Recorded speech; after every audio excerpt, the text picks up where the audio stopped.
കേരളം പ്രാന്താലയമാണെന്ന് മാത്രം ഇനി ആരും പറയുന്നത്. കാരണം ദൈവത്തിന് സ്വന്തം നാടാണ് കേരളം.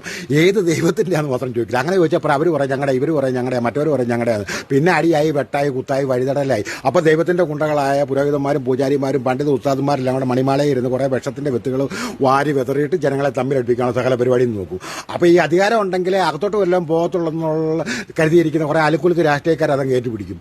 പിന്നെ ഈ പട്ടണി പാടലിൽ അണ്ണാക്കിലോട്ട് വല്ലതും പോകണമെന്നുണ്ടെങ്കിൽ എന്തെങ്കിലും ഒരു വിഷയം ഉണ്ടാണ്, ആ വിഷയത്തെപ്പറ്റി ചർച്ച ചെയ്യണം എന്നുള്ള കുറേ സാംസ്കാരിക ഊളകളെല്ലാം കൂടെ പോയി ഒരു ഡെസ്കിന് ചുറ്റും ഇരുന്ന് വെച്ച് കുറേ മനുഷ്യർക്ക് മനസ്സിലാകാത്ത കടിച്ചാൽ പൊട്ടാത്ത ഭാഷയിൽ എന്തൊക്കെയോ പറയും.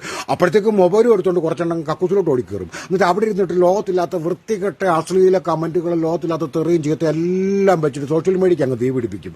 അതായത് പെണ്ണിൻ്റെ പടം കണ്ടു കഴിഞ്ഞാൽ അന്നേരം ഷോക്ക് അടിച്ചിട്ട് സ്കലിക്കുന്ന കുറേ ലൈംഗിക ദാരിദ്ര്യവാസികൾ, പിന്നെ കുറേ കച്ചവടക്കാരുണ്ട്. അവൻ്റെയൊക്കെ ഉൽപ്പന്നം വിറ്റഴിക്കാൻ വേണ്ടി അവനെ കാണിക്കുന്ന പേക്കൂത്തുള്ള അവൻ്റെയൊക്കെ വായി നിറക്കുന്ന വൃത്തികെട്ട വർത്തമാനം കേട്ടിട്ട് അവൻ്റെയൊക്കെ വായിൽ നിന്ന് ചവച്ചു വെപ്പുന്ന ആ അവശിഷ്ടം മേടിച്ച് തിന്നാൻ വേണ്ടി ആ ഒരു അധ്വാനവും ഇല്ലാതെ അവൻ്റെയൊക്കെ പുറകെ നടക്കുന്ന കുറേ ചെറ്റകളുണ്ട്.